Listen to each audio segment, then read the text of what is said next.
Hi CTV news ವೀಕ್ಷಕರೇ, ತಾಜಾ ಸುದ್ದಿಗಳಿಗಾಗಿ ಸಿಟಿವಿ ನ್ಯೂಸ್ CMY ಸಬ್ಸ್ಕ್ರೈಬ್ ಮಾಡಿ, ಲೈಕ್ ಮಾಡಿ ಮತ್ತು ಶೇರ್ ಮಾಡಿ. ಧನ್ಯವಾದಗಳು.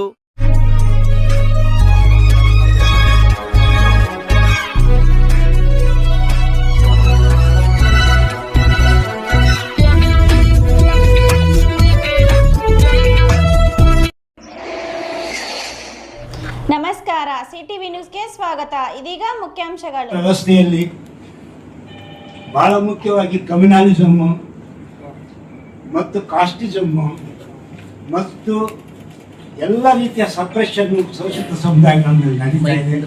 ಖರ್ಗೆ ಅವರಿಗೆ ಅವಮಾನ ಮಾಡಿರೋದು ನೋಡಿದ್ರೆ ನಮಗೆ ದುಃಖ ಆಗುತ್ತೆ.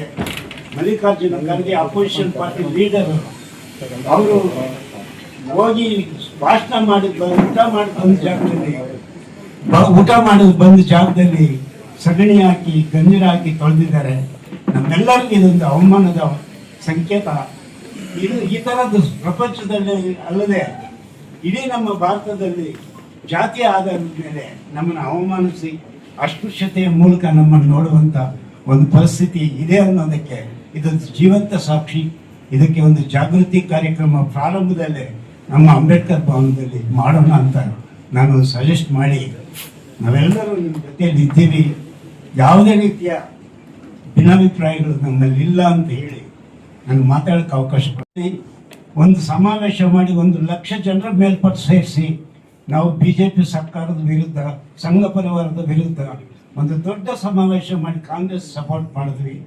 ಕಾಂಗ್ರೆಸ್ ಈಗ ಅಧಿಕಾರಕ್ಕೆ ಬಂದಿದೆ ಅಂದರೆ ದಲಿತ ದಲಿತ ಸಂಘರ್ಷ ಸಮಿತಿಯ ಐಕ್ಯತಾ ಸಮ್ಮೇಳನಕ್ಕೆ ಕಾರಣ ಅಂತ ನಾನು ಅಂದ್ಕೊಳ್ತೀನಿ ಅಂತೇಳಿ ಮತ್ತೊಂದೇ ನನ್ನ ಮನಸ್ಸಿ ನಾನು ಮಾತು ಮುಗಿಸ್ತೇನೆ. ಅಂಬೇಡ್ಕರ್ ಭವನ ಉದ್ಘಾಟನೆ ಬಹಳ ಶಾರ್ಟ್ ಪೀರಿಯಡ್ ಬಂದಿದೆ. ಅದರಿಂದ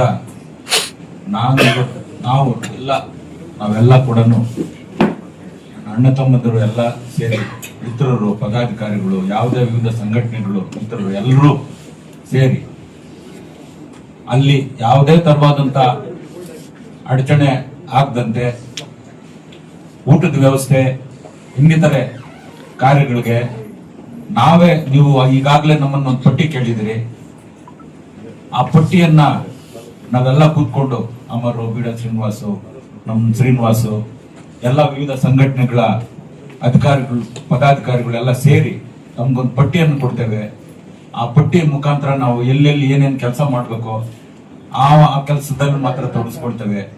ನಮ್ಗೆ ಯಾರಿಗೂ ವೇದಿಕೆಯಲ್ಲಿ ಕಾಣಿಸ್ಕೋಬೇಕು, ನಾವೆಲ್ಲ ಅಲ್ಲಿ ಒಂಥರ ಇದಾಗಬೇಕು ಅಂತಕ್ಕಂಥದ್ದು, ಆ ತರದ್ದು ದೇವರು ನಮ್ಗೆ ಯಾರಿಗೂ ಇಲ್ಲ ಅಂತ ನಾನು ತಮ್ಮೆಲ್ಲರ ಪರವಾಗಿ ಕೂಡ ನಾನು ಇವತ್ತು ಶಾಸಕರಿಗೆ ಮಾತುಕೊಡ್ತಾ ಇದ್ದೀನಿ.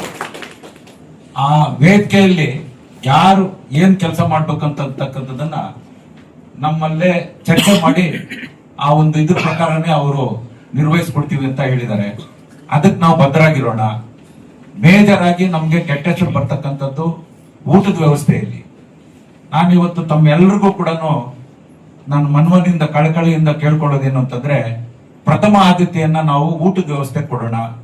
ಎರಡನೇ ಆದ್ಯತೆಯನ್ನ ಸ್ವಚ್ಛವಾಗಿರ್ತಕ್ಕಂಥದ್ದಕ್ಕೆ ಕೊಡೋಣ. 3, 4ನೇದು ನಮ್ಗೆ ಅವಕಾಶ ಸಿಕ್ಕಿದ್ರೆ ನಾವು ವೇದಿಕೆ ಮೇಲೆ ಹೋಗ್ಬೋದು, ಇಲ್ಲ ಬಿಡೋದು ಅದು ಆಮೇಲೆ. ಕಲಾ ಮಂಡಳಿಯವರು ಬರ್ತಾರೆ ಅಂತಂದಾಗ ನಮ್ಮಲ್ಲಿ ಕೂಡ ಚಿಂತಾಮಣಿಯಲ್ಲಿ ಮುನ್ರೆಡ್ಡಿ, ನಮ್ಮ ಗೊಲ್ಲಳ್ಳಿ ನಾರಾಯಣ ಸ್ವಾಮಿ, ಇನ್ನಿತರ ಮಿತ್ರರೆಲ್ಲ ಕೂಡ ಇದ್ದಾರೆ. ಅವರೊಟ್ಟಿಗೆ ಇನ್ನೂ ಜಿಲ್ಲೆಯಲ್ಲಿ ಪಿಚ್ಚಳ್ಳಿ ಶ್ರೀನಿವಾಸು, ಗೊಲ್ಲಳ್ಳಿ ಶಿವಪ್ರಸಾದ್ ಇವರೆಲ್ಲ ಇದ್ದಾರೆ. ಅವರೆಲ್ಲರೂ ಕೂಡ ಒಳ್ಳೆ ಕಾರ್ಯಕ್ರಮವನ್ನು ಕೊಡ್ತಾರೆ. ಆದ್ರಿಂದ ನಮ್ಗೆ ಒಳ್ಳೆ ಹೆಸರು ಬರೋಂತಕ್ಕಂಥದ್ದು.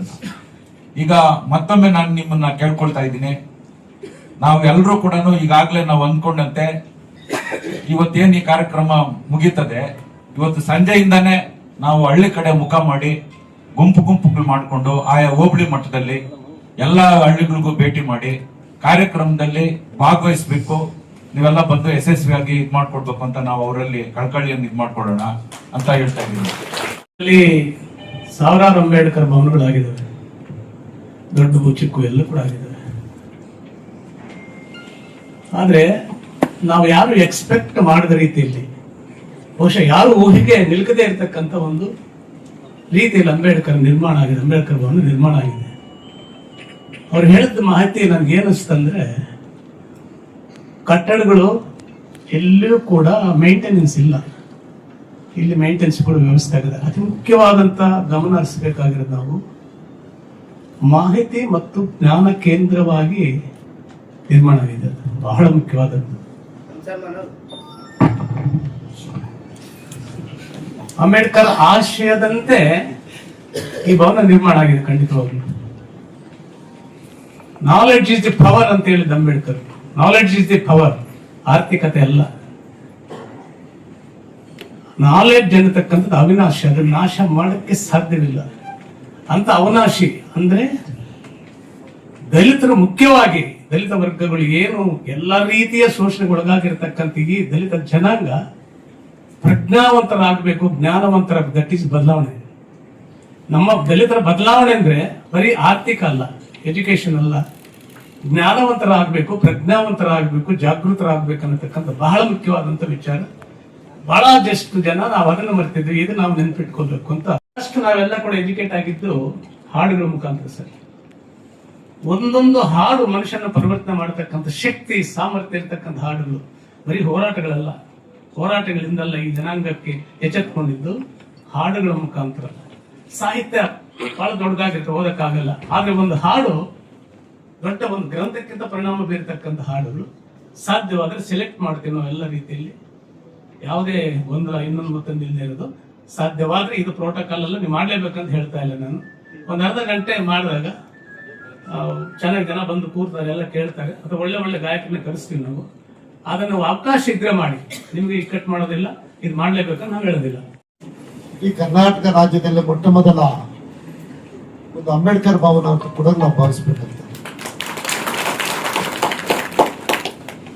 ಇವತ್ತು ವಸಂತ ನಗರದಲ್ಲಿ ಅಂಬೇಡ್ಕರ್ ಭವನ ಕೂಡ ನಿರ್ಮಾಣ ಆಗಿದೆ.